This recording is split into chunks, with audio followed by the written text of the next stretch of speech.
hundreds of Roth conversions. And there is one factor that has more impact than almost anything else. In fact, I had someone tell me recently on an intro call that they had miscalculated this one component, and he estimated it will cost him over $1 million over the course of his life. It's actually why he decided to reach out to a financial professional. And so I ran the numbers for him, and he was right. It was a massive opportunity cost. And it's the same issue I want to talk with you about today. So in just a minute, I'm going to reveal what that component is or what that factor is and how you can avoid making the same mistake. But first, my name's Kevin Lum. I'm a certified financial planner, and this channel is dedicated to helping 1 million people retire without worry. As you know, depending on your situation, Roth conversions have the potential to save you hundreds of thousands of dollars, sometimes even millions of dollars in taxes over the course of your lifetime. And Roth conversions can also help you avoid retirement situations like paying additional premiums on your Medicare, or having giant RMDs, or paying more tax than you should on your Social Security, or avoiding the widow's penalty. And one of the biggest tools, or one of the best tools in your tax planning tool chest, is a Roth conversion. So today I want to talk about the basics of Roth conversion, the power of tax brackets, and the factors that make Roth conversions successful.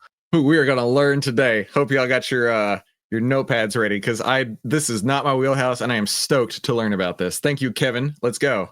And finally, I'm going to walk through a real life scenario using Right Capital, looking at what I believe is one of the most important components to help make Roth conversions successful. For many of you, if you've seen some of my other videos, this may just be a recap, but stay with me to the end because I'm going to pull it all together, and I think some of the numbers might surprise you.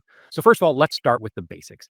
A Roth conversion is when you move money from a traditional IRA or a traditional 401k into a Roth IRA. But there's a catch. There's always a catch. I almost said there's always a tax, which could also be right. You have to pay taxes on the amount you convert. But once it's in the Roth, Bro, that sucks. So you move it from one IRA to another IRA, and then you have to pay taxes on it. That blows. so you take money from a traditional IRA and you put it in a Roth IRA, it grows tax-free and you'll never pay taxes on that money again. So why would you want to do this? Or why is this so important? Because Okay, so I'm going to throw out hypotheticals, and I'm hoping that he will answer as we go. So if I don't know the tax brackets, but I know my tax bracket today is a lot higher than my tax bracket was 10 years ago, right?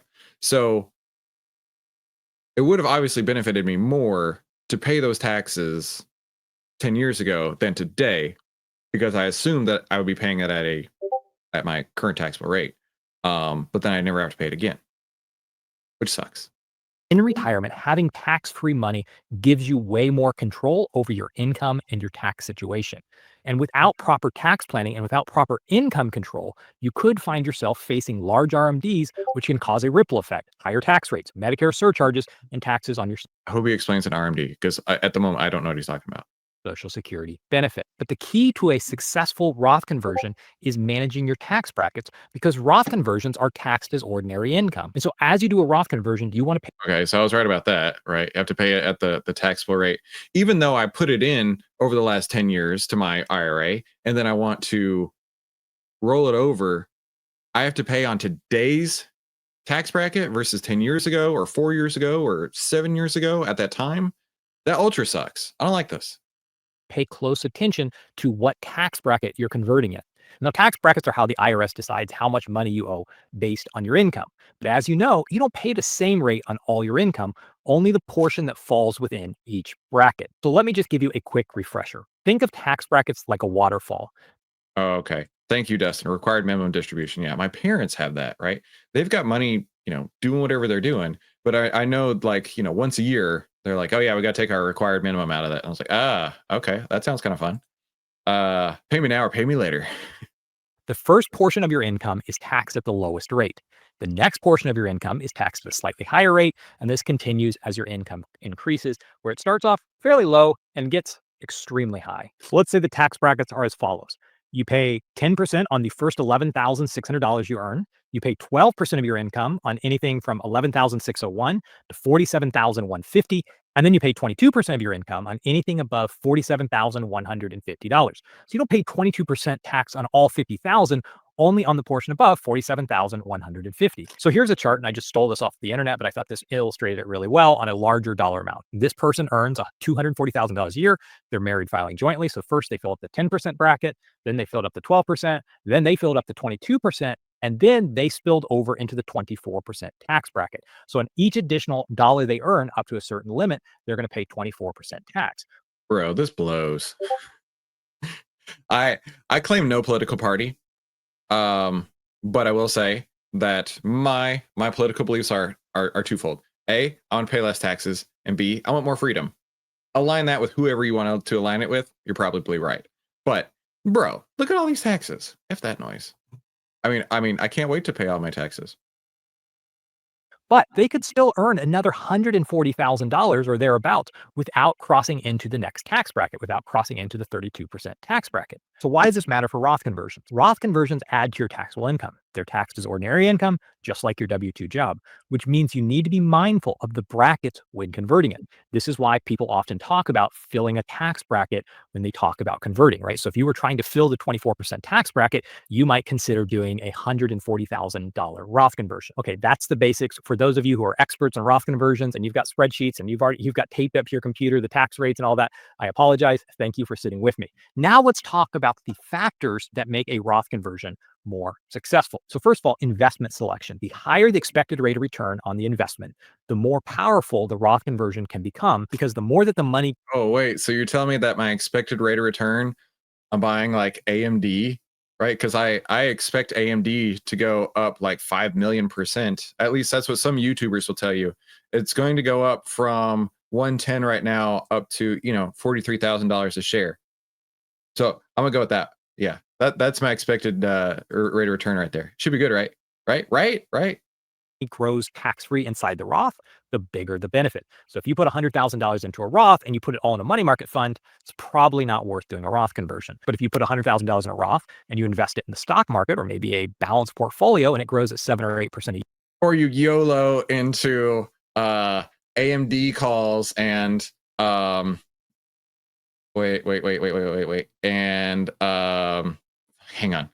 AMD calls and Estee Lauder calls, right? YOLO into those. Oh, don't forget the PayPal calls, right? Get the PayPal calls, PYPL. Yeah, don't forget those, bro. It's like $43 billion per share. Okay, legit. And so I ran the numbers for him and he was right. Wait. I'm sorry. I apparently had this up twice. Let me close this. Sorry. Here we go.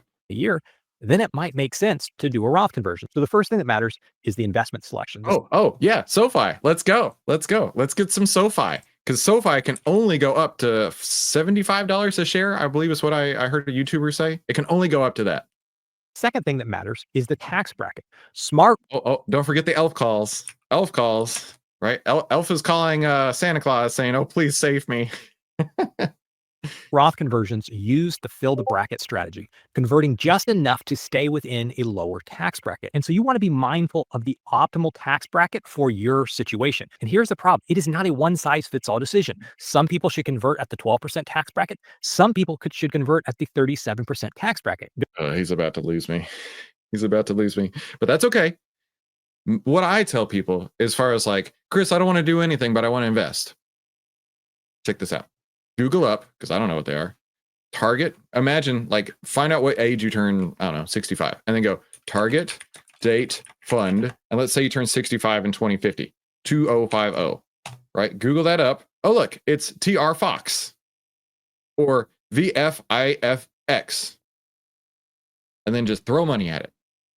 If you don't want to do anything with your money and you want it to grow at an expected rate of return, just throw money at a target date fund and never touch it again. That's what I say.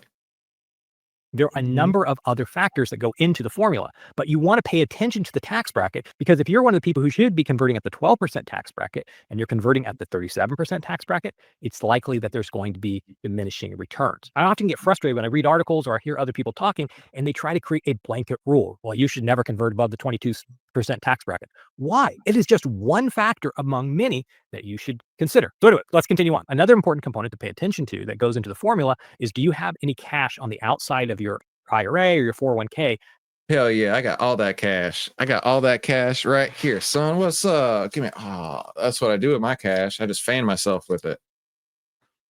Like literal cash? Is that what you mean? To pay for the Roth. By the way, I got these at Spirit Halloween. It says literally the United States of Halloween, but they make incredible bookmarks. You should get some.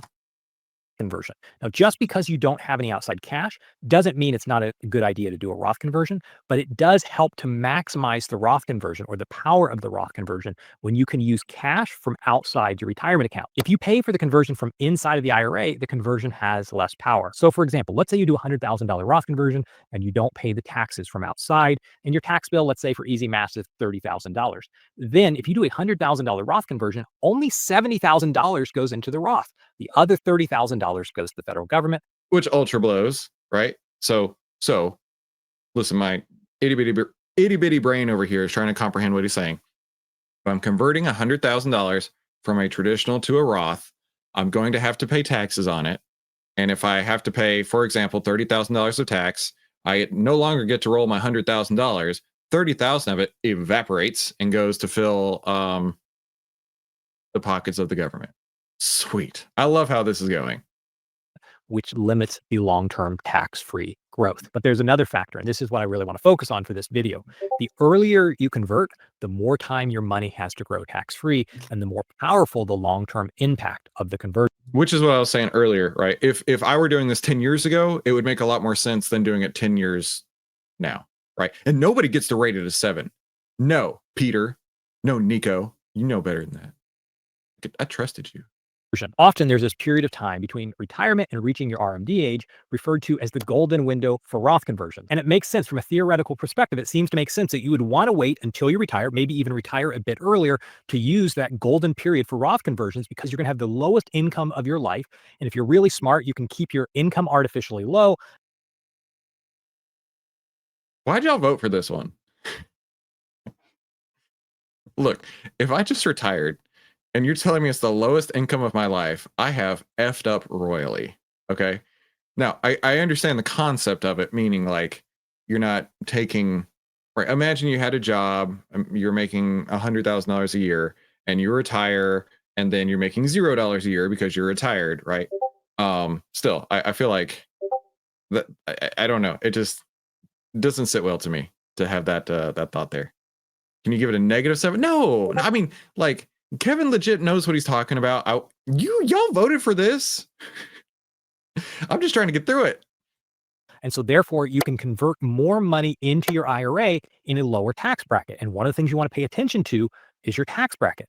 But what people often overlook is that depending on the amount of money in your tax deferred accounts and your current income, it might, and I should underline might, maybe the editor can underline it for me, it might make sense to begin doing a Roth conversion while you're still working. Because if you're one of those people who should convert to, say, the top of the 24% tax bracket and you make $200,000 a year, you might have $200,000 of space that you could begin utilizing while you're still working. And if you're living below your means, you could use some of your additional income to help pay for those Roth conversions. As with everything, it is situation dependent. So what I want to do is I want to go to Right Capital and I want to look at a scenario using Phil and Claire where they are 60 years old today, they are still working, and where they plan on retiring at age 65. And so what I want to do is see, should Phil and Claire begin to convert while they're still working, or should they wait until that golden period for Roth conversions after they retire before RMDs begin?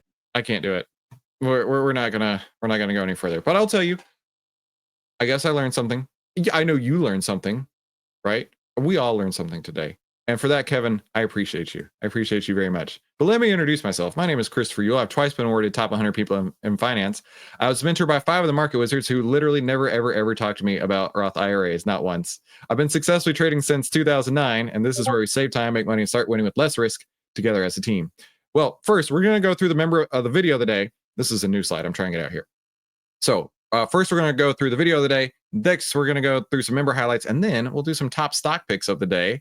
And I want you to rank this video out of 7. So out of 10. You're not allowed a 7. Rank it out of 10. So go ahead and subscribe if you haven't already, and put in the chat your video ranking. I need to think about this for a moment. Let me read on the comments here. Yes, and the 70K will grow tax-free. Ross, do your Roth conversion the year you get laid off. Dustin, you still have a Social Security and other income stuff factoring. Good point. Nathan, I knew a lot of this already. I was hoping for something that made it make sense to me to go with the Roth IRA. It still does not make any sense to me. Maybe it's 6 or a 5. Can you convert all this to the metric system? No. 77 meters from Bjorn. Let's go Scandinavian brother. Marco, came to the party late. Happy day to all. Hope your week started off to, yeah, for sure. 3, 6. No, was it? Hang on. It was Voos, right? Or use. It was use. Yes, use. I don't know if he gets a 1. 5, 5, 5, 6, 2, 5, 2, 6, 6, 8. Because he sounds smart. And I would rank the video, but it put me to sleep. That doesn't make great YouTube content for sure. I'm gonna rank it at 8. Oh, I didn't see that coming, did you? Is it the most entertaining YouTube video ever? No, but Kevin knows his stuff, so I can't like take him down for that. I mean, if he could have brought some whiz bangs and funds, maybe I could have gone for a 9. But I don't know. I think he deserves more than that. You guys were hard on him today. Chat says too, Dustin. Just be poor and put straight in Roth instead of converting. Easy. Guys, how are you, trainer team? I'm late. You're good. Yush. I knew it. Okay. Yush number 1. 6 from the Angry Baker. He's too angry to give him any higher than that. Sete for me. Chris, DZ, let's make some money. Don't understand Roth IRA stuff you have in the US. We just have lousy Social Security for retirement, which doesn't pay out a lot. And Rob says a 6. All right. So let's move on to the next thing. And let's go through the member highlight today. I got a really good one today. All right. Give me a moment to scroll up to find it because I was like, this is awesome. I was even sharing this story earlier on a call that Mahesh was having with me. Hang on 2 seconds here. This one. So Colecat yesterday during the Super Bowl, my dad arranged a phone call today between me and one of his coworkers who has recently started swing trading. My dad wanted to connect us to chat. I got on the phone today with him and I'm asking about his strategy and he starts talking about the 10 EMA must be over the 20 EMA and the price has to be over the 50 and the SPY must be moving up. I interrupt him and say, do you follow Outlier? And he says, yes. So we get to talking and he found Chris on YouTube through Chris's, or he found Outlier on YouTube through Chris's videos and started to trade the golden ticket trading strategy. It was a funny moment because I did not expect it. It's still super cool though. He's not currently part of the Discord or Outlier member, but I think by the end of the phone call, I convinced him to at least take the jump and try the free trial. Dude, Colecat, that is like the sickest story I have heard. You listen, I have made 2,100 videos on YouTube. And only in the last 33 days, since January 6th, have I got traction. Colecat and everyone in the chat, if you were told it would take you 2,100 of anything to finally find success, how unlikely would you be to do it? I don't know if I would have. Right? I've been making videos on YouTube since 2017. Almost daily, multiple times a day sometimes.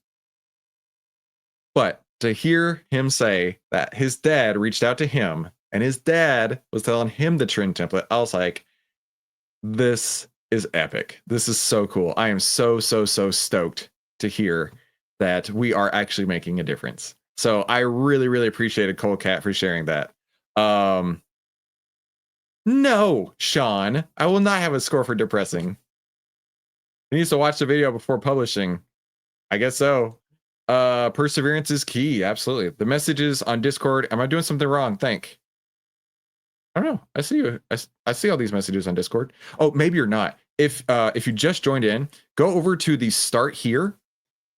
Click the little Outlier logo right there, and then you'll have access to everything. That gives you member status. Like that's a step 1 to get in, and you'll be able to see everything. Yeah. Nobody. Right. People look at this and they're like, wow, Chris just showed up. No, bro, I've been doing this for ages, right? I've been doing this since both my kids were in diapers. Congrats on perseverance. Thank you. I just keep working out and watching, not making Chris videos. Dustin, most people quit at like 20. Thanks for your hard work. Well, thank you for watching it. So then I saw a comment on the YouTubes that I wanted to highlight as well. And as you know, I've been taking a lot of time to talk about YouTubers that I feel are giving horrible financial advice, horrible life-changing advice to the contrary that you want to have, right? And this one really spoke to me. He said, I could speak for an hour about this, and I'll try to keep it short. As a newbie investor, I accidentally stumbled across Jeremy's videos and almost immediately bought into his hype. The one thing that made me hesitate was my age, life experience, and the fact that I'm also in sales. So I paused and watched and watched and watched. Then I stumbled across Chris's videos, and after the first one, I was able to distinguish between fact and fiction. Chris, you saved me a ton of money. And to me, that is more valuable than making me money. I have been ripping you out to others I know keen on investing with the line, before you do anything, watch Chris for a week. Just fix that spelling mistake on the website. Thank you for your insights, integrity, insights, intelligence, and integrity, and hashtag OPP, hashtag only price pays. And bro, tell me what that spelling mistake is and we'll get it fixed. But either way, right? This is not looking for a Chris pat on the back session. I'm here to tell you guys, like, I feel moved, right? I started watching these channels and I'm like, no. We need to have conversations about this because what they are spewing is wrong. You can't tell me that a stock that is in a very obvious stage 4 downtrend, when you, Mr. YouTube man, are the one having anxiety, denial, panic, capitulation, and anger in your YouTube videos, is a great buy. You can't do that. And so when I got to making these videos, listen, like I say, there are 2,000 videos you could go peruse through. Not all of them are great, obviously.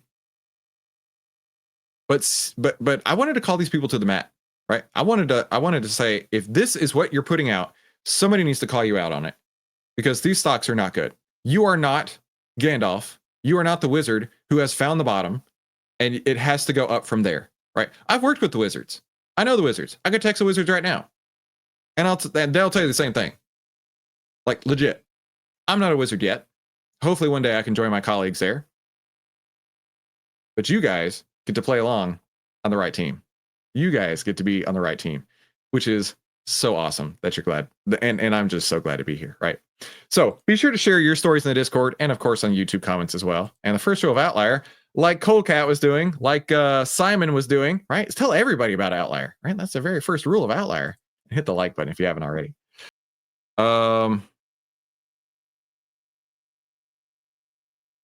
He means Outliers misspelled? Bro, we're fancy like that. Don't you understand how the internet works these days? If you have a company, you're not allowed to use vowels. You got to throw weird stuff in it. Except for that first O. What Nathan said. Maybe that's exactly what it is. Maybe it is. Simon, I learned more from you in a week than I did in the last 6 years. Well, dude, I'm so stoked you're here, Simon. And like the video, like he says. John Astronaut? Astronaut. Long squeeze stock. He said, likes and subscribes. Help Chris and the team grow. For sure. Do you think I could hold Robinhood through earnings? You're up 12%? All right, we'll do this. We'll do this one, and then we'll continue on. I appreciate the question, Simon. Let's go look at the hood. I'm going to have to log into my broker platform. Give me a moment. Is earnings tomorrow or coming up the next day or two? Because we need that for the expected move calculation. Everything is going really slow all of a sudden. Hang on. Okay, we're almost in Trader Pro. TrendSpider had like a seizure over here. Start trading. Okay. Oh, hang on. I don't want you to see all my financial details. Hold on. I don't want to do a trader upgrade at this very moment. Yes, exit. Sorry, talk amongst yourself. This is this is terrible content. It's almost as bad as talking about 401k conversions. Okay. All right, so let's go to the hood.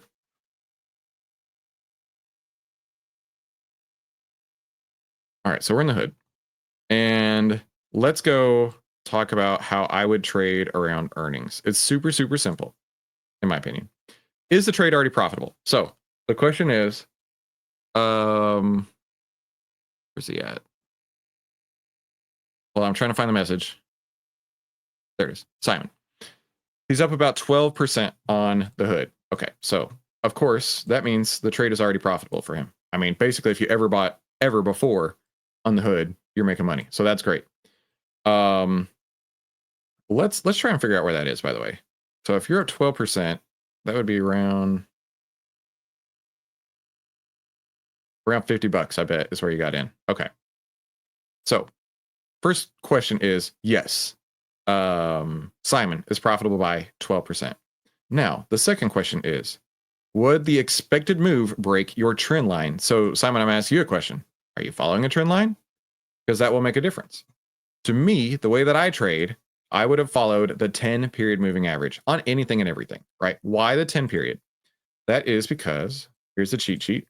The 10-day EMA is the indicator of the short-term trend. If the trend is up and going higher, that's what I want to see, right? That's what I want to see. And it is up and it is going higher and it is above that. So I would be looking over that. So let's go next to the options chain.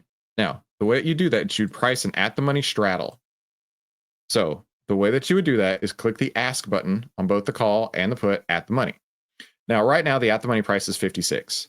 And I did get clarification of why it's 85%. So you take this price, which is $6.80, and you multiply that by 85%. So people have asked me in the past, why 85%? And to tell you the truth, I didn't remember. And it's because option prices overestimate the move. So they're taking in a smidge off of each side and say, okay, well, if they're going to overestimate it by who knows how much, we're going to say 85% of that move should be there. That's why it's 85%. So 6.8 times 0.85. Nope, I did that wrong. Try that again. 6.8 times 0.85. 578. So the expected move could be as high as 578, either direction. Either direction, okay? So it could go 578 up, $5, not 5%, 78 up, which is a 10.3-ish percent move. $5.78 down. And we're looking at a pretty substantial move here.